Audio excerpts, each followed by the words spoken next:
Montrer qu'une suite n'est pas géométrique, c'est une question qui paraît quand même assez simple, mais finalement qui n'est pas souvent couverte dans les livres de mathématiques. On te parle souvent de comment montrer qu'une suite est géométrique ou comment montrer qu'une suite est arithmétique, mais jamais on te montre comment montrer qu'elle n'est pas géométrique. Et donc c'est ce dont je vais te parler dans cette vidéo. Je vais t'expliquer finalement la méthode très simple pour prouver qu'une suite n'est pas géométrique en te montrant avec un exemple très concret comment ça marche. Alors avant de te laisser avec la suite de la vidéo, je te rappelle que tu as la possibilité de t'inscrire à mes emails privés. J'envoie un email par semaine avec un exercice de maths typique que tu pourrais retrouver dans ton bac de mathématiques. Et donc ça te permet de rester motivé durant tes révisions et d'être sûr de ne pas passer à côté de sujets qui pourraient tomber le jour de l'examen. Allez, je te laisse avec la suite de la vidéo.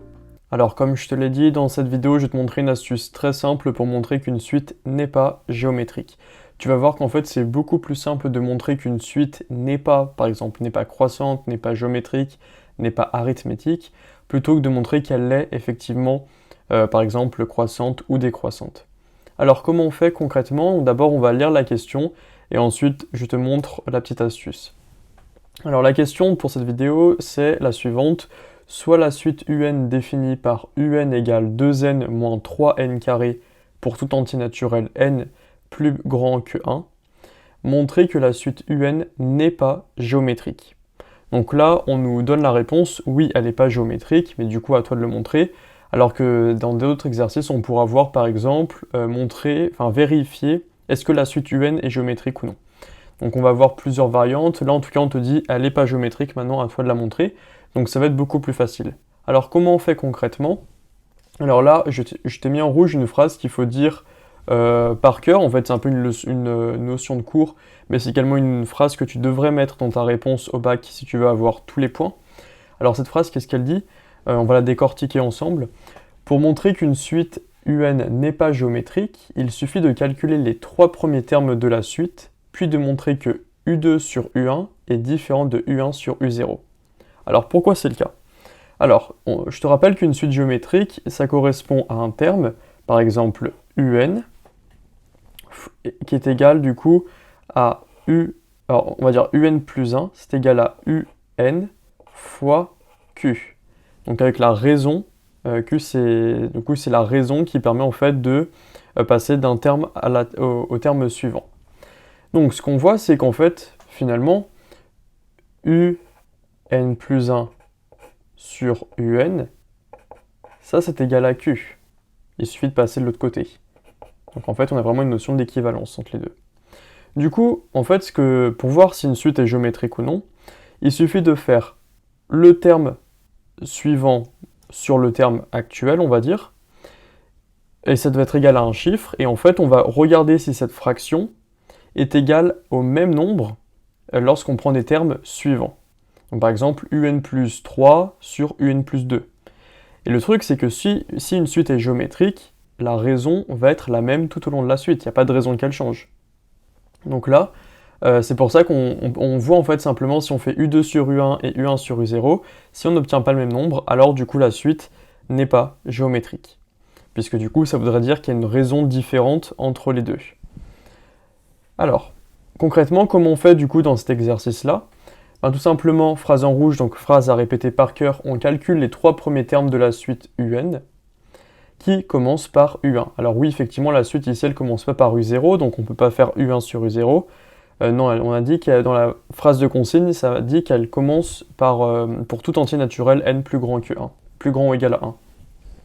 Du coup, nous, ce qu'on va faire, c'est qu'on va calculer les 3 premiers termes de la suite, simplement en utilisant la formule qui est marquée dans la consigne.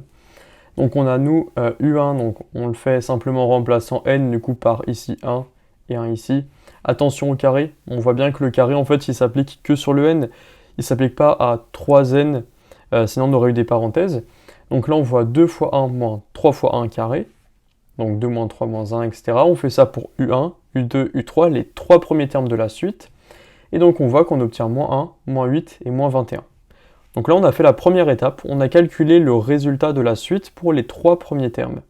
Maintenant, la question, du coup, ça va être de savoir, ok, est-ce que cette suite est effectivement pas géométrique? Alors, comment on fait pour calculer ça?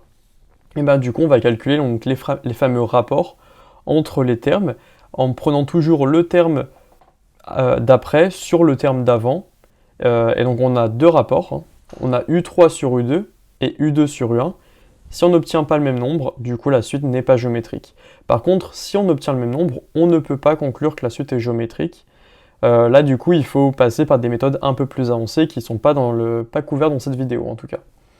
Alors, concrètement, nous on a d'une part, donc phrase en rouge, pourquoi? Parce qu'il faut la dire à chaque fois. On ne peut pas dire tout simplement U3 sur U2 est différent de U2 sur U1. Il faut faire à chaque fois le d'une part, d'autre part. Pourquoi? Parce qu'en fait, on ne sait pas s'ils sont effectivement différents, alors que quand on fait d'une part et d'autre part, on peut dire après une petite phrase de conclusion, oui, ces rapports sont différents. Donc là, je dis d'abord, on a d'une part U3 sur U2, donc moins 21 sur moins 8, ça fait 2,6. Et ensuite, et d'autre part, U2 sur U1 égale moins 8 sur moins 1 égale 8. Donc là, on voit qu'en fait, ce ne sont pas du tout les mêmes rapports. Ça veut dire que si j'écris ça en fait différemment, ça voudrait dire que du coup, j'aurais en fait U3 qui est égal à U2 fois 2,625. Et donc là, la raison, ça voudrait dire que la raison, ça serait 2,625. Et d'autre part, en fait, j'aurais U2 égale U1 fois finalement 8. Donc la raison, ce serait 8. On voit qu'ici, on n'a pas du tout la même raison, et donc ça veut dire que la suite n'est pas géométrique. Donc on peut conclure, comme U3 sur U2 est différent de U2 sur U1, la suite n'est pas géométrique. Phrase en rouge, parce qu'il faut effectivement bien conclure l'exercice en disant les rapports sont différents, donc la suite n'est pas géométrique. Alors voilà l'astuce toute simple finalement, pour montrer qu'une suite n'est pas géométrique.